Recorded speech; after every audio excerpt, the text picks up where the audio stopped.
After 14 long years, General MacArthur comes home. Preceded by Mrs. MacArthur and followed by 13-year-old son Arthur, the hero of the Pacific debarks at San Francisco to deafening cheers. Governor Warren of California has a warm welcome for the man whose dismissal has stirred the nation.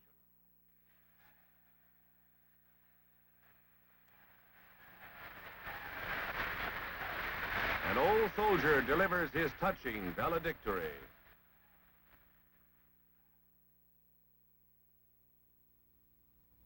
I am closing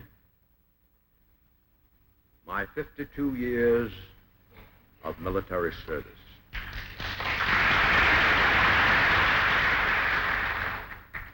When I joined the Army, even before the turn of the century,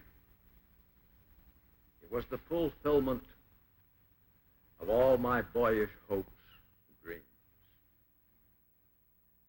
The world has turned over many times since I took the oath on the plain at West Point, and the hopes and dreams have long since vanished. But I still remember the refrain of one of the most popular barrack ballads of that day, which proclaimed most proudly, "But old soldiers never die. They just fade away, like the old soldiers of that South." I now close my military career and just fade away. An old soldier tried to do his duty as God gave him the light to see that duty. Goodbye.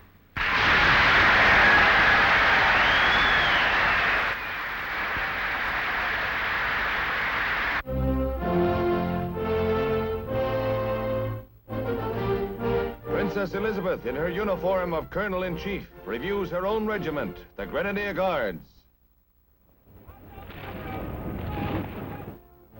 One of the most spectacular ceremonies of British military annals, trooping the colors, has special significance for Britain's future queen. It's her first. And young Bonnie Prince Charlie is a thrilled spectator, watching his mother receive the traditional honors of a sovereign as she represents her ailing father, the king. And now the Guards march past in slow time.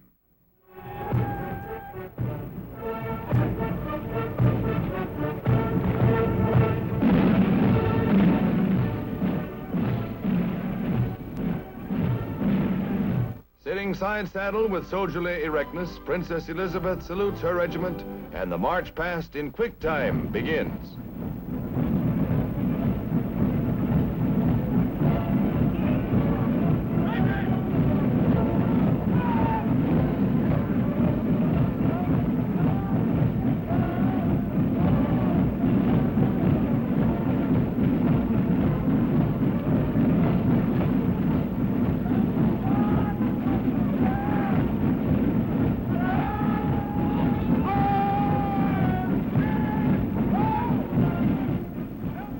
Glittering pageantry in a glittering setting. Prime Minister Ben-Gurion of Israel arrives at Princeton, New Jersey to call on Dr. Albert Einstein, one of the world's greatest scientists, the father of relativity and the man whose physics formula led the way to the atomic explosion, plays host to the leader who played a great part in the creation of the Israeli nation. Here are two men, one whose imprint will be written deep in the history of social progress, and the other who helped found a new age, a meeting to remember. Jersey Joe Walcott, new heavyweight champ, gives Sandlot Baseball a boost by fighting an exhibition two-rounder at New York's Polo Grounds. His opponent is Jeff Chandler of film fame, with pretty Betty Pearson as one of his handlers. The star of Universal International's new hit, The Iron Man, draws columnist Walter Winchell and a host of other celebrities to ringside for his bout with Jersey Joe, preceding the annual Hearst Sandlot Classic. It's all for youth and good sportsmanship. Nobody expects Mr. Chandler to take Mr. Walcott's title away from him, But the star of Hollywood's new thriller of The Ring gives his fans a bang-up preview of his picture with a congenial assist from the champ. Well, inasmuch as Jeff Chandler lasted 2 rounds with Jersey Joe, he certainly rates his movie title of Iron Man.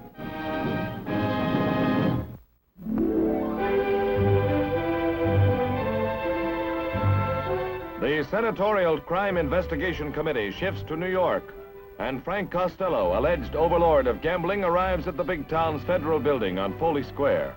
Before the packed committee room, the star witness, Frank Costello, arrives for what proves to be many hours of close questioning by the committee, a committee which is particularly anxious to know the extent of Costello's wealth. Here is one specific question put to him concerning the assets he kept in cash in his strongbox in his home. Do you have $100,000 in cash in that strongbox? I said I would not know. Now, the chair feels it's necessary to advise the witness that any statement he makes is being made under oath and subjects him to a charge of perjury. And the committee does not feel that the witness is, at this juncture, and we're passing on other testimony at this time, answering the questions truthfully. As the committee members probe diligently, Costello goes into frequent huddles with his attorney, George Wolfe. Even a note of glamour is injected into the thrill-packed proceedings by the presence of Virginia Hill, in whose home the late Bugsy Siegel was killed. She denies any Costello connection. Did you ever get any money from Costello? No. And did you ever get any money from Meyer Lansky? I never got money from any of those fellas. None of those None fellas? of those fellas. None of None these except that I've Siegel. been reading about, or none that I knew. They never gave me anything. None of the Fichettes? No. You I did- don't even speak to the... I mean, I met that Charlie once or twice. I don't even talk to him. You don't like him? No. The climax comes when Costello refuses to answer further questions.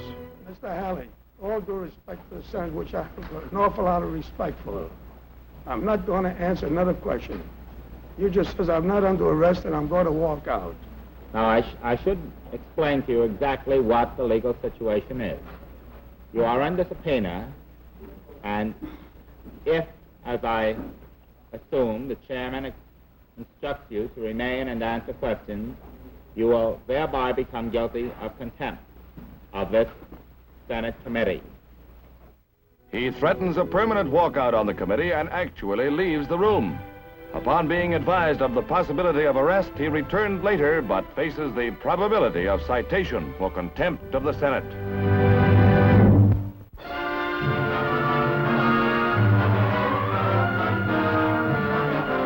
One of the greatest peacetime spy dramas in the nation's history reaches its climax as Julius Rosenberg and Morton Sobel, convicted of revealing atomic secrets to the Russians, enter the federal building in New York to hear their doom. Another of the spy ring, Mrs. Ethel Rosenberg, who with her husband was convicted of actually transmitting the secrets to Russia through Soviet diplomatic channels. The ring was first uncovered following the arrest of Klaus Fuchs in England. David Greenglass, Mrs. Rosenberg's brother, confessed theft of the secrets while stationed at the Los Alamos atomic project. He later became the government's chief witness in the prosecution of Sobel and the Rosenbergs. It is a stern jurist they face in Judge Irving Kaufman. After administering a tongue lashing in which he charged them with the indirect death of thousands of men in Korea, he sentenced both Rosenbergs to death in the electric chair and Sobel to 30 years in prison. At the time these pictures were made, Greenglass still had to hear his fate. It is the first time in peacetime that such a death penalty has been handed down. And while appeals to the highest courts are planned, it certainly appears that the spies are headed along a one-way street.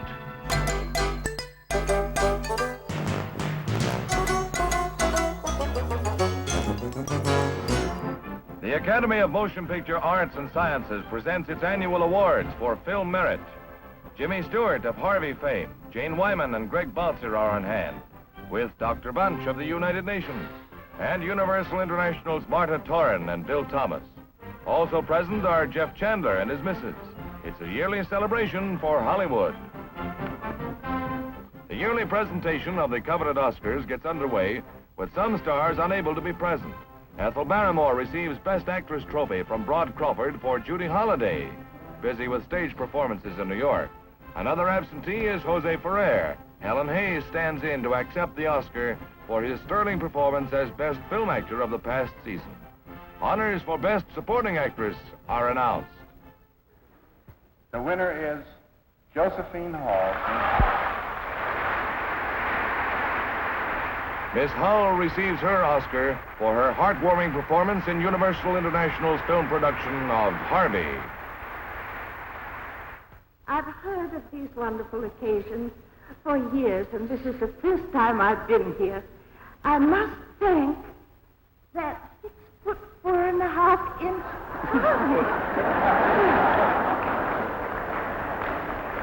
Harvey has brought happiness for the past 7 years, all the way from Boston and New York and here, which is the gateway to the world. The Big Top gets a big send-off at Madison Square Garden. Mrs. Impellitteri, who took over the chairmanship of the New York Heart Association from the late Mrs. Louise Bair, heads the charity premiere. Lawrence Melchior strikes up the band, along with Jerome Cowan and the one and only Manasseh Mahler, Jack Dempsey.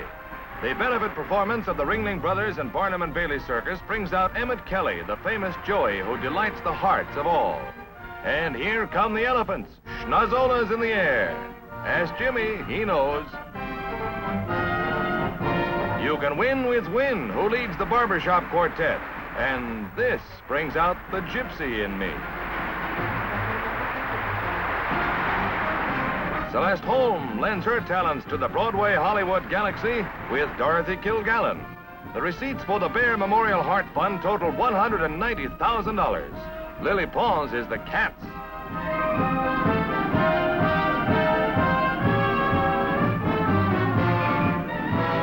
Now we have the professor on the flying trapeze. He never misses. Well, for your benefit tonight, we'll let him chill you. Everybody had a circus. A series of fashion surprises are presented by the famous European designer Schiaparelli at Munich's Bayerischer Hof. While primarily for the ladies, each creation draws applause from the male element in the audience. It could be, of course, the models themselves who leave the gentlemen in a slight haze of rosy admiration.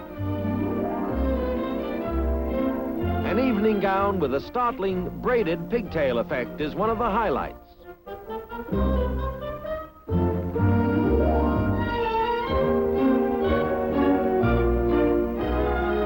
The train is the main feature of this elegant design.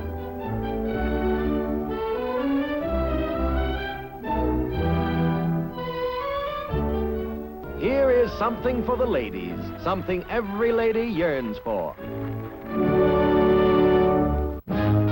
At a midnight film preview, Frank Sinatra heads a list of celebrities, including his new wife, Ava Gardner, and Robert Q. Lewis. The showing of Universal International's Meet Danny Wilson, in which Frankie stars, is attended by Milton Berle, who gets in a little fast work with the new bride. The cameraman also catches an unusual close-up of Dagmar, whose face is also her fortune. Among the film stars on hand, sporting a set of chin whiskers, is Robert Preston. And a proud mama and papa preview Danny Wilson, in which a young singer wins fame and fortune.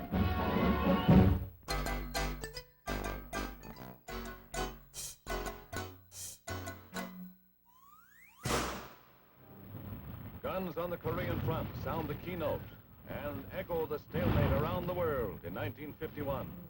More than 1 million red casualties and 100,000 allied marked the second year of conflict, which saw General MacArthur relieved of his post as Commander-in-Chief of the Far East, raising a storm of controversy over the nation. He was succeeded by General Matthew B. Ridgway, who undertook the difficult task of facing the hordes of Chinese Reds. America was stunned by reports of the mass murders of 5,500 of their own war prisoners, slaughtered in cold blood behind communist lines. Stalemate was again the word for truce negotiations after more than 150 sessions between United Nations top-level officers and their red opposite numbers. The only conclusion reached definitely in the tent at Panmunjom with the communist representatives was the establishment of a buffer zone 2½ miles wide extending along the present battle zone above the 38th parallel.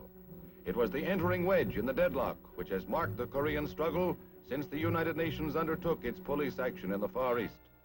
On the European front, General Eisenhower welded his North Atlantic Pact Army together with troops of 11 nations in a force which he hoped to raise to 62 divisions by 1954. European nations are expected to strain their economies to the limit to meet the defense requirements set up in his blueprint. America's economy itself was also severely jolted as Congress passed tax increase bills and price control measures. The new laws were the direct outgrowth of a staggering new defense budget of $58 billion. In a world of unrest, Americans shouldered an additional burden in the struggle between East and West, where the race for atomic weapons assumed new proportions and guided missiles took on new importance. The Matador, which someday may carry an atomic charge, was one of America's answers in the armament race, a contest that is the insurance of the free world against slavery.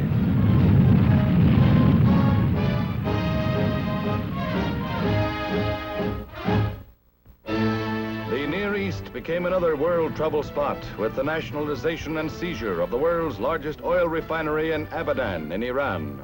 A fifth of the world's oil supply was cut off, and nationalist feeling ran high against Britain and the Western democracies.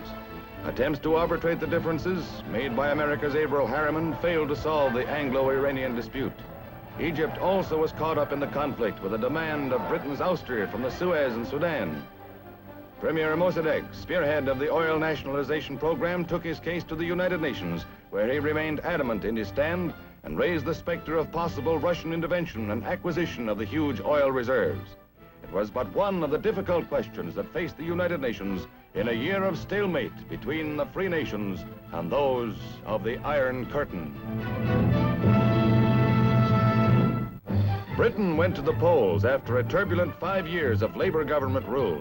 After a spirited campaign, Englishmen returned their wartime Prime Minister Winston Churchill and his Conservative Party to power.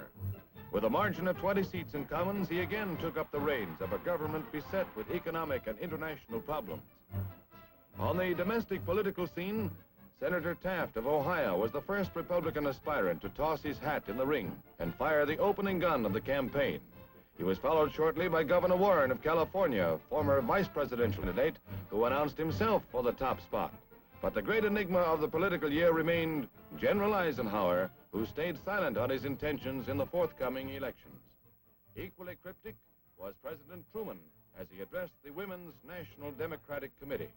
He did, however, express a definite interest in the outcome. One of the things I've been thinking about is next year's election.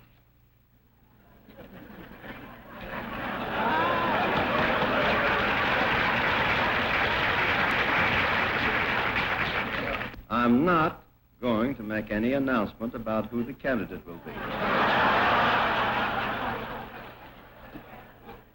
1951 left men and women of the free world anxiously scanning the future, hoping for peace.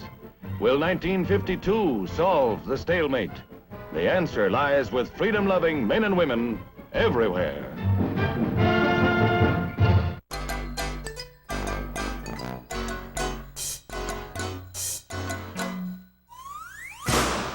And what a year it was for baseball and the New York Giants.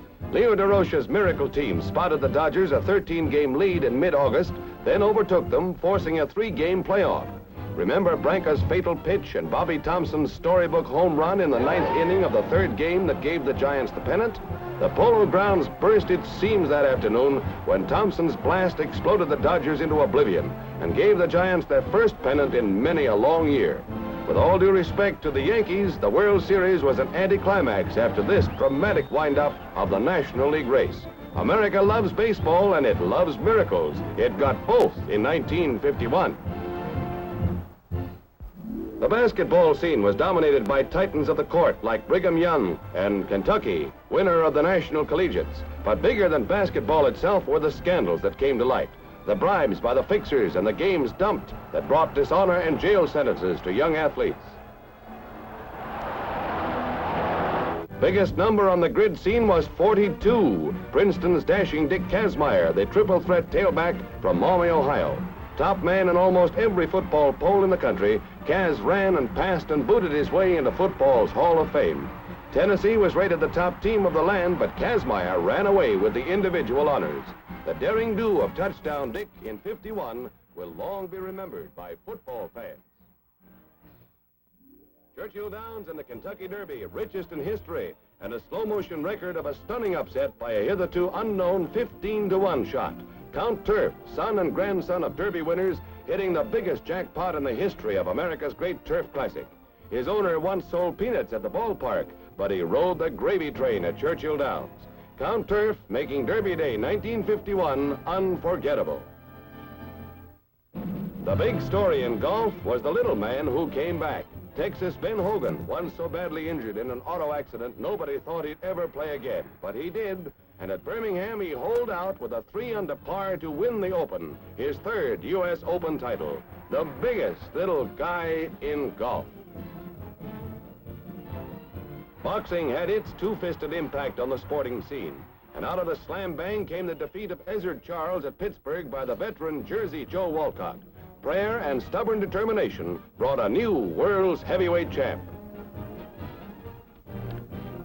Track and field had its records and its heroes, and topping them all was the sky-climbing parson from California. The Reverend Bob Richards folded into the headlines by becoming the 2nd man in history to top 15 feet. The vaulting vicar's elation over his feat was very justifiable and very understandable. 30,000 fight fans are out in Berlin to see Gerhard Hecht, the German light heavyweight champion, clash in a non-title bout with the visiting world middleweight champ, Sugar Ray Robinson of New York. At ringside is Mrs. Robinson and Sugar Ray's sister, and they see a lot more than just another fight. Winner of 126 pro bouts with only 1 defeat, Robinson quickly displays his mastery over the German. The referee starts the count, but stops when Hecht's handlers charge their boy had been floored by a kidney punch. The ref also grants the fallen idol of Berlin a 1-minute respite for medical examination. Apparently still smarting over the pasting Joe Louis gave Max Schmeling years ago, the fans are boiling at this point, and Hecht keeps them boiling with dramatic effect. Meanwhile, Robinson waits patiently in his corner for the verdict that his opponent is physically okay, and the fight goes on. For 10 seconds it goes on. Again, Hecht turns as Robbie bores in, and down he goes, clutching at his back. Again, his handlers scream foul. The fans take up the chant of protest, and the referee disqualifies Robinson, a blot on a fine record. On top of that, he has to duck a barrage of bottles and other missiles thrown into the ring. 6 hours later, the West Berlin Boxing Commission set aside the disqualification verdict, ruling it a no-decision fight. But right now, a thoroughly pulverized Gerhard Hecht is dragged to his corner, and an angry mob, incited, some say, by communist troublemakers, heaps both abuse and bottles on Sugar Ray Robinson. Led to safety by 20 Berlin policemen, Robbie escapes without injury, his outstanding fight record unblemished.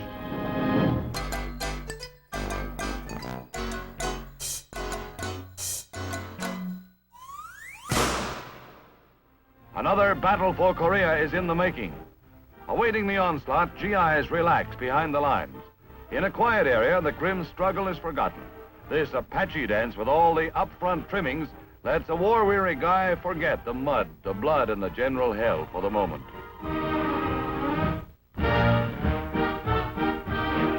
Shall we dance? After that knife act, these cut-ups appear to be bosom friends. Yep, north of the border, there may be a war on with worse to follow. But for the time being, let's relax. This human pincushion, Scarabée, says, hit me. He's out to beat the world's record for immunity to pain. Ouch! Well, that's what you would say, but Scarabée is a complete stoic to such pinpricks.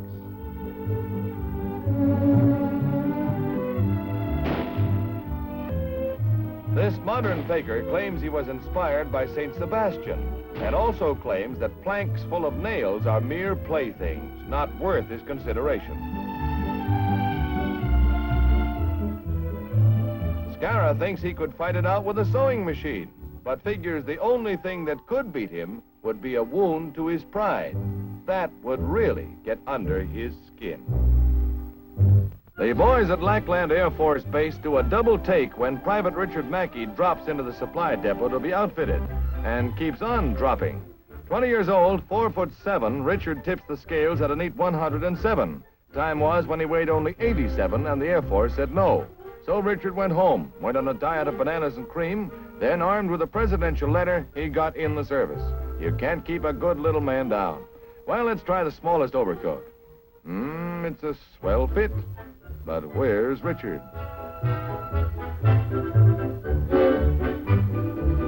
There he is, buttons and bows. But the sleeves are still something of a problem. No doubt about it. If you believe in signs, Richard's going to have them in stitches around here for a while. He'll give them fits until he gets the right fit himself. It's also something of a feat to outfit him in shoes. He'll be lost in these till his special size 2s arrive. He's a logistical problem all by his lonesome. The Air Force mite from Miami has other worries to face, or about face. But he's a good sport, and his buddies are all for him. They'll skip the wisecracks and welcome a big little guy into select company. Here's Richard, all dressed up with places to go for a proud, big Uncle Sam. Have you ever been caught in a traffic jam and wished you had wings and could fly away from it all? Well, you're not the only one, but Moulton Taylor of Longview, Washington did something about it. He designed and built the Aero Car. At San Francisco's International Airport, Taylor shows how quickly you can convert car into plane. Change a 60-mile-per-hour traffic-hampered buggy into a high flyer on the unlimited highways of the sky. The conversion takes but a few minutes. No more trouble than changing a tire, and a lot more fun.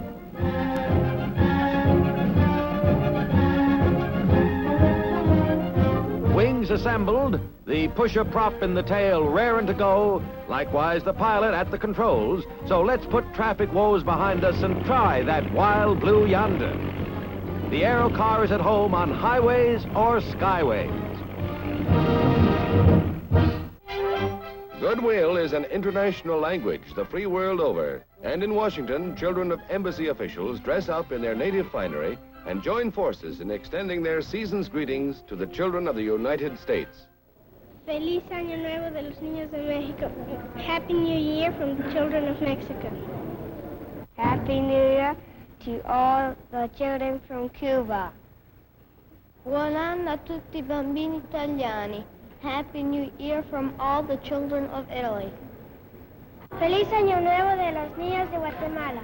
This means Happy New Year from the children of Guatemala. Happy